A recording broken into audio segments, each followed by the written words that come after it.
I'm Nigel Slater. I enjoy uncomplicated cooking. For me, the tastiest dishes are based on the simplest combinations. From surf and turf, to soft and crisp, to something sweet with something sour. Once you start questioning a recipe, the how and why, then you can take it on and call it your own. So I want to explore some of my all-time favourite dishes. Wow. To unravel them and show you why they work so well. And it's very, very good. Today I want to explore the marriage of hot and cold. Great recipes often work for reasons we don't even think about. But for me, the marriage of hot and cold is something that can turn a great dish into something sublime. Contrasting temperatures is the key to so many delicious suppers and heavenly desserts.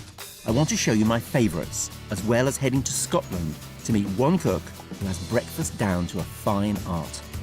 Ian, you've changed my mornings. Thank you. You're right. For the better, I hope. For the better.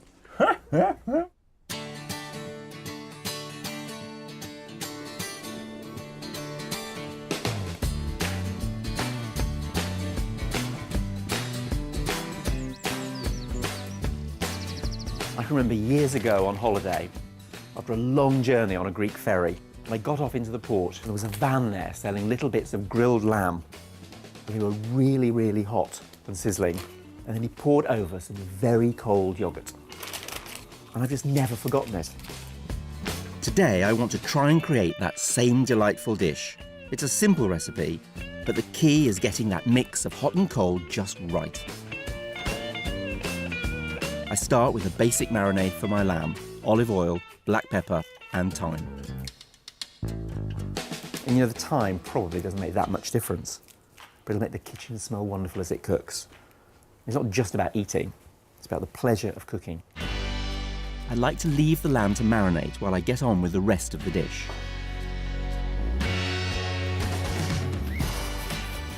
I like pickled cabbage with my grilled lamb. Strange though it sounds. But if I haven't got time for pickling, I finely slice the cabbage and cover it with a little white wine vinegar. Tiny bit of black pepper in there too.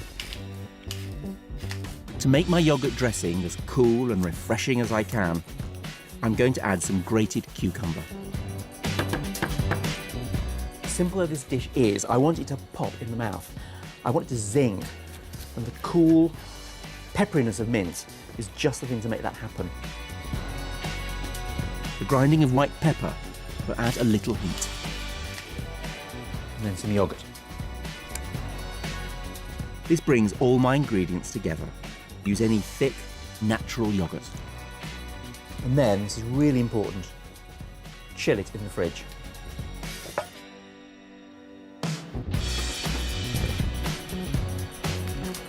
Now for the lamb. If you don't have a griddle, a frying pan will work too. The important thing is that it's really hot.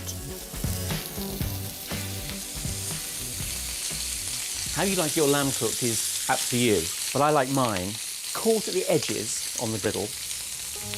Just that little touch of charred blackness here and there, and then pink and juicy inside.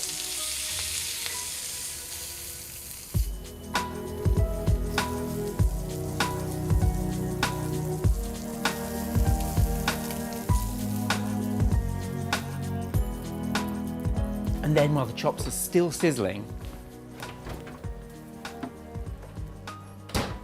some of the cold yoghurt and cucumber.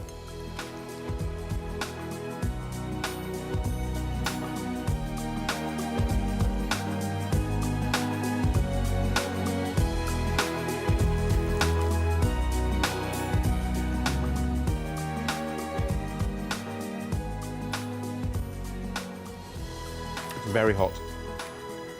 It's chillingly cold. It's salty, it's refreshing all at once. It's everything I want a mouthful of food to be.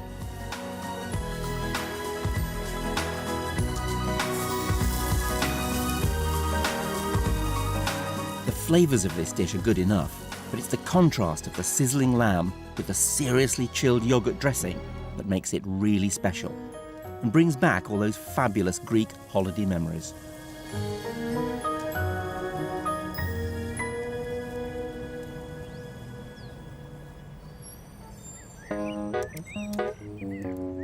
I sometimes think that my appetite is completely ruled by the seasons. What I fancy to eat is usually decided by what's going on outside, and today's no exception. The weather's really changeable. It can rain at the drop of a hat. I love it when I've got something in the fridge that can be warming, quite substantial, and that's happy to sit there for a couple of days. It's the sort of thing that's between a soup and a stew. This dish is all about how to make a straightforward recipe a lot more exciting, with very little effort. Perfect for when it's cooling down outside and you want something really warming. I'm starting with a classic stew base, some roughly chopped onion and a stick of celery for depth. I usually chuck in a carrot too, just to add a bit of sweetness. I actually grew carrots in a pot this year. I stuck a few seeds in a big pot with some compost and they've done really well. I'm just going to put a few herbs in, some rosemary and a little bit of bay. These are herbs for slow cooking. They're tough and they take a long time to cook down. A clove of garlic will add interest to the base flavours. I don't think there's any time I enjoy cooking more than on a rainy afternoon. Just hearing the rain fall and knowing that I'm making something to warm us all up for supper.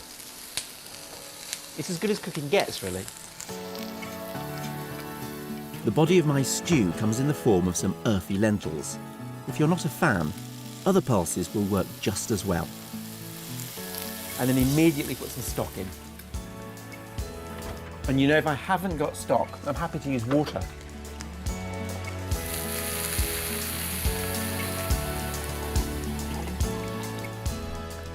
And then turn the heat down, put the lid on, and leave it for about 30 minutes.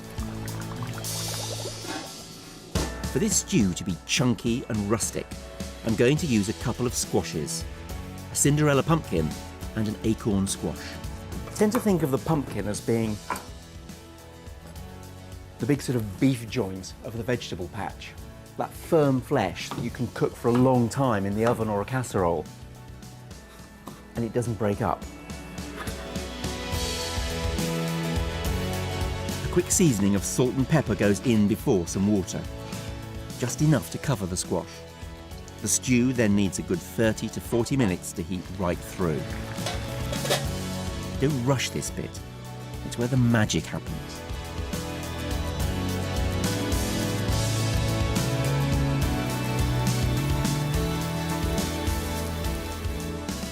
What's going on in the pan is all dark and earthy, and I want to add something bright and fresh to it, just to make the whole thing sing. So masses of bright green parsley is just the thing. And finally, a splash of red wine vinegar. Now that's fine as it is, but I somehow want the texture to be a little more creamy. To do that, I take a little out of the pot and whiz it up with some extra stock.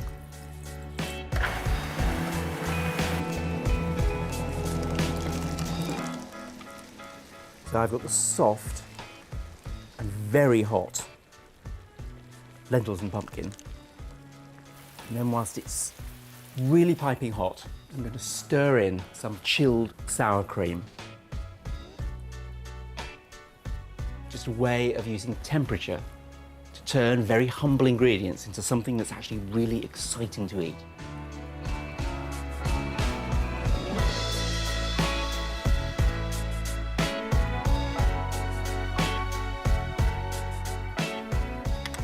It's great because you get a big bowl of steaming soup, and every now and again you get a little flash of cold from the sour cream. Really hot and really cold all at once.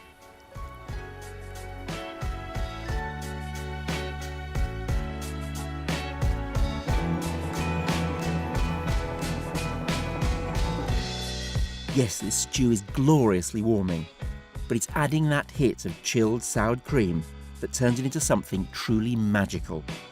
Such little effort too.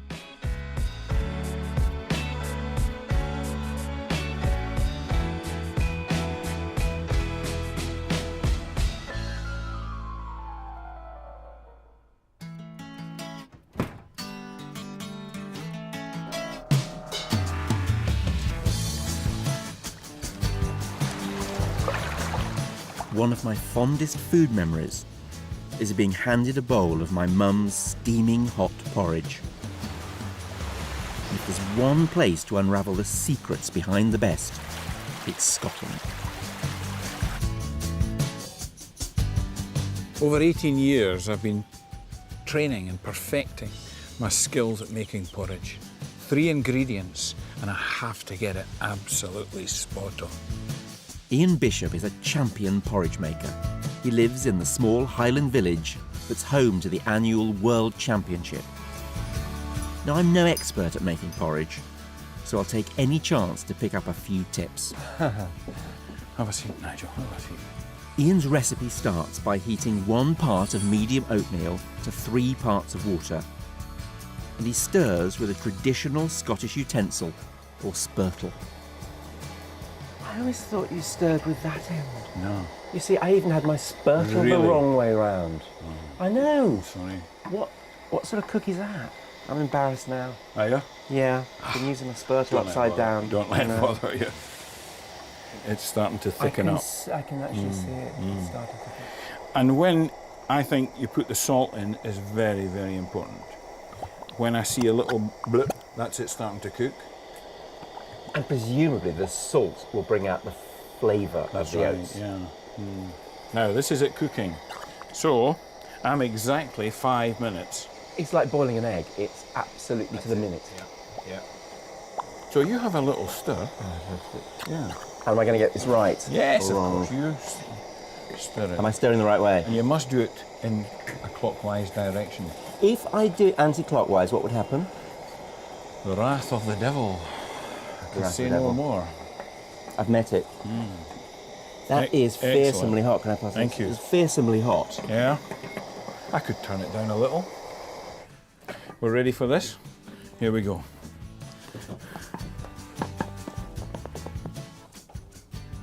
Oh, look at that.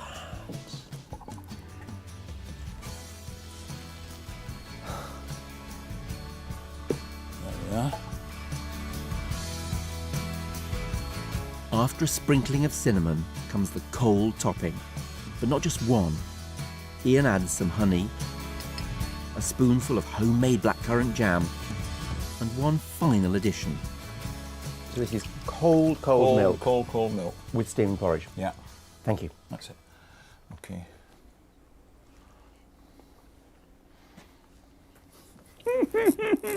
Do you like that? It's like something you've eaten all your life and you discover it, you've been doing it wrong Oh no! all these years. And then you have something and you think, what a waste, all those years. I could have been Yeah. eating it like this. It's glorious. Ian, you've changed my mornings. Thank you. You're right. For the better, I hope. For the better. What was I doing? What have I been doing? Glad. Sometimes you can't beat a simple thing perfectly made.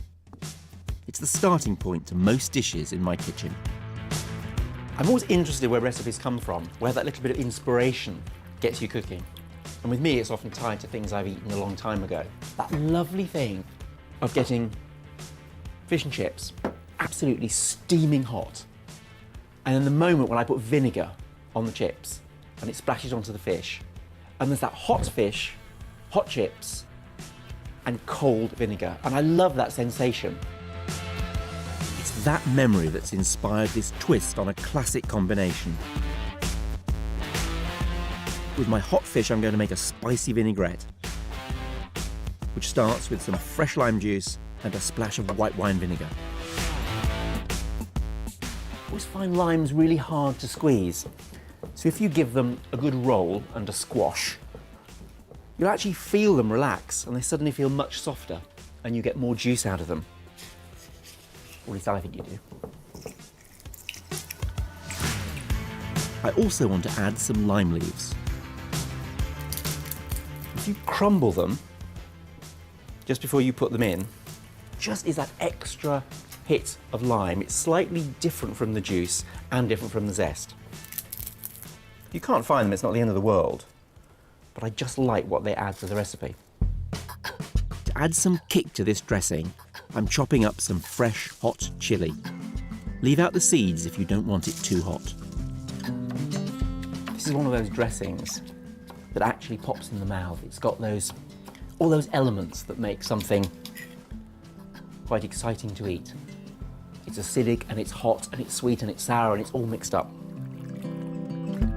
Spring onions will brighten my spicy dressing, and a carrot will add sweetness and crunch. Black and white peppercorns and a few coriander seeds will add a subtle warmth. Star anise will give it a hint of aniseed. To balance all that, I just need something sweet. I'm using palm sugar because the heart and soul of this recipe is probably in Southeast Asia, but caster sugar's good too. Add a trickle of water and simmer for 5 minutes. Just gonna have a little taste of this.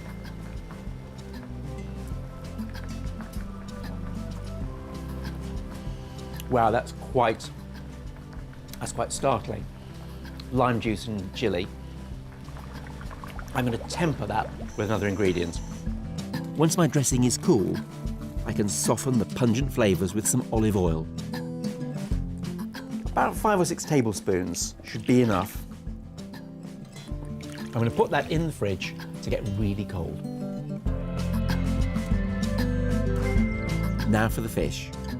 A light dusting of flour will help give it a lovely crisp coating. Just a little bit of salt and pepper there. This is red mullet, but any firm white fish will do. In fact, you could even do it with mackerel. The fish just needs frying quickly in a little sunflower oil to give a crisp result. And this is really well chilled from the fridge. For a last-minute burst of freshness, I'm adding a little grated ginger and some coriander leaves.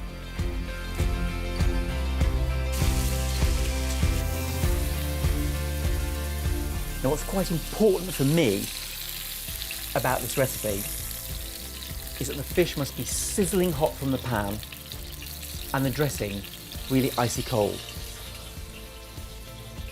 So get everybody to the table on time. Hot fish, cold dressing.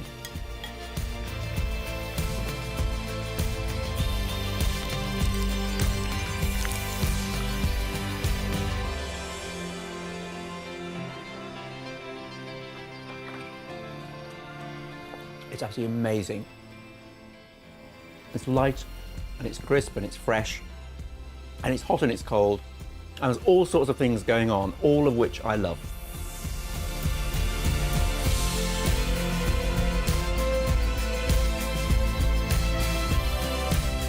Who'd have thought that my local chippy could inspire such a tasty dish? Just make sure everyone's ready to tuck in. Timing really is the key.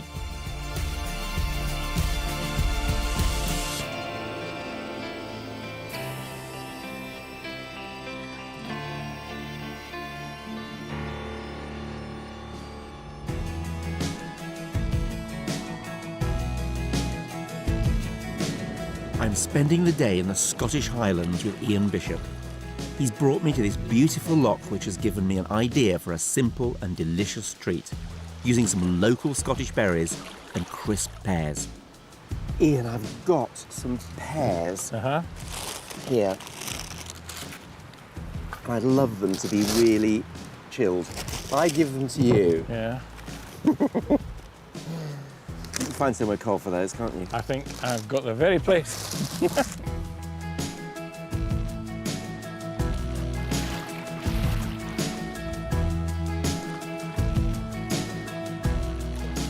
How's that? Genius is what it is. I love this stuff. That's real butter. It's real butter. Get that to melt a little bit. Now, into that, I'm going to put a little bit of heather honey. That to melt. Now, I've got some blackberries. I have a terrible sweet tooth, you know. Do you? I often think if I don't have something sweet to finish a meal with, that I'll just go on eating and eating. I need that one little thing just to Yeah. say, this is the end. Yeah. If I cook these berries slowly, then the juices will just leak out and make a sort of very impromptu little sauce with our honey and butter. Just Yeah. let that bubble That's bubbling away a lovely. little bit. Because the climate is perfect for berries Yeah. up here. It's cooler and slightly moist climate, and I can't come up here and not have them. These are superb. They're from a walled garden, and it's just people through the valley are waiting for the fruits to be ready. I used to wait for my neighbour's apples to be ripe. Yeah. Then I'd climb over the wall and Did you? I did that. and go scrub them. I did that. I fancy adding a trickle of booze, and I think this local mead could be just the thing. Sort of fermented honey and wine, isn't it? Wow. I just want some sort of alcohol in there, and it could be a bit of whiskey. That looks Honey. so appetizing. It's just bubbling away. This is looking ready. Smells delish. Well, do you think our pears are cold enough? We'll go and get them and see. I would think so. It's only because you've got the waders on. Well, there's no fish scouting about in there. Oh, there will be. That's got a little chill to it. It's funny how things crisp up when you really chill them. It's like when I'm making a salad, and if I put the leaves into iced water and actually put some ice cubes in the water, that the leaves really crisp up. And it's the same with fruit. I'm beginning to get your idea about this hot and cold one. I never thought of it before with the porridge, you know. Not with the same emphasis as you're putting on it, but God, that looks great. Yeah. Anybody can do this on a campfire or something, can't they? Of course it is. It's so simple. I can't wait. I'll let you go first since you've... You go first. No. Will I? I'll race you. Okay. Oh, boy.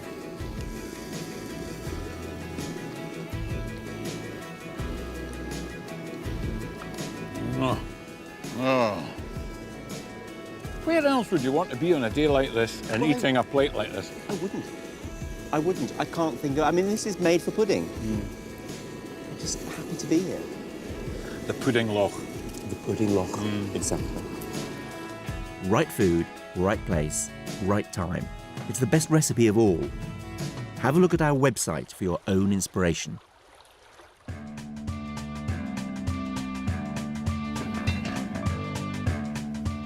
I think of all the puddings I love, and I love most of them, apple pie and ice cream comes really high on the list. If I get it right, I can put the cold ice cream on top of the oven fresh pie at exactly the right moment, so the ice cream melts down over the pastry and into the apples. Today I don't fancy making pastry though, so I'm going to try something a bit different. I want to make a simple ice cream to have with some sizzling caramelised apples.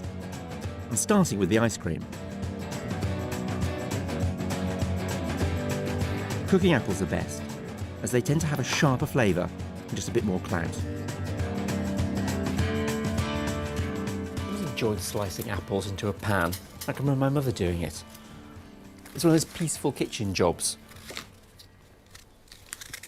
It's really a joy to do. A fresh lemon will help keep the apple from browning. A good sprinkling of sugar will bring out the flavour of the fruit. Stew for a few minutes until they soften. And you can take it right down to a puree if you want, but I like a few little lumps in there so I get a little bit of texture in my ice cream. They need to be cool before I add the final ingredient, custard. Of course you can make your own custard from scratch, but sometimes I haven't got time and I use the ready-made stuff. So you just fold the custard into the apple.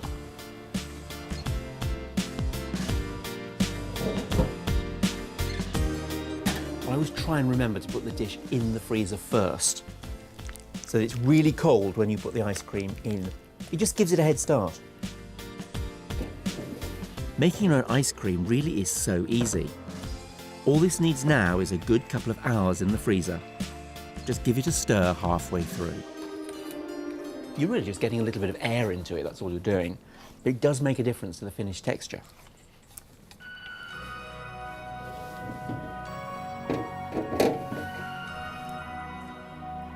Now I want something to go with my homemade ice cream, so I'm going to caramelise a few apples.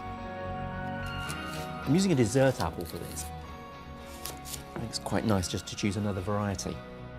Caramelising is just a case of frying the apples in butter over a moderate heat until they're golden and glossy. It should only take a few minutes. The apples are really soft right the way through, but I want them to be really sticky and sugary. So I'm just going to put a little bit more butter in, and then some sugar. What I'm after is that moment when you've got stinging hot apples and freezing cold ice cream in your mouth at once. And there is nothing that gets hotter than melting sugar. Once the apple and sugar are browned, my apples are ready to serve.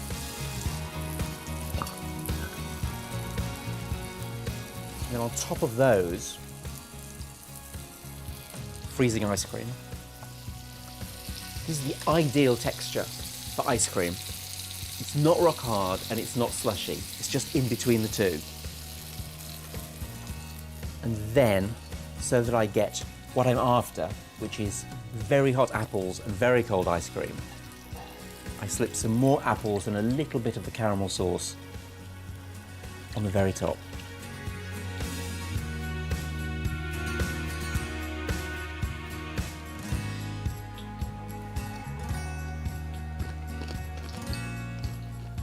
This dish isn't just about flavours and textures, it's about timing.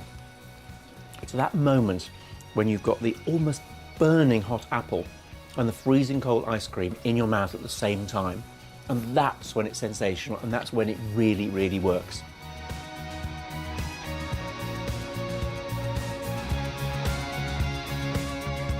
This cheeky twist on the good old-fashioned apple pie and ice cream is just as tasty, but without the faff of making the pastry. A perfect treat to round off any supper.